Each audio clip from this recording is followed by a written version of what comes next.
De ave para escrever. Onde a gente morava era um lugar imensamente sem nomeação. Ali a gente brincava de brincar com palavras, tipo assim: hoje eu vi uma formiga ajoelhada na pedra. A mãe que ouvira a brincadeira falou: lá vem você com suas visões. Porque formigas nem têm joelhos ajoelháveis e nem há pedras de sacristais por aqui. Isso é traquinagem de sua imaginação.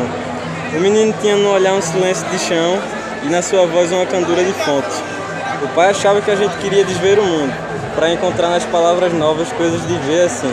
Eu vi a manhã pousada sobre as margens do rio, do mesmo modo que uma garça aberta na solidão de uma pedra. Eram novidades que os meninos criavam com suas palavras. Assim Bernardo emendou nova criação. Eu hoje vi um sapo com olhar de árvore. Então era preciso desver o mundo para sair daquele lugar imensamente sem lado. A gente queria encontrar imagens de aves abençoadas pela inocência. O que a gente aprendia naquele lugar era só ignorâncias. Para a gente bem entender a voz das águas e dos caracóis. A gente gostava das palavras quando elas perturbavam o sentido normal das ideias. Porque a gente também sabia que só os absurdos enriquecem a poesia.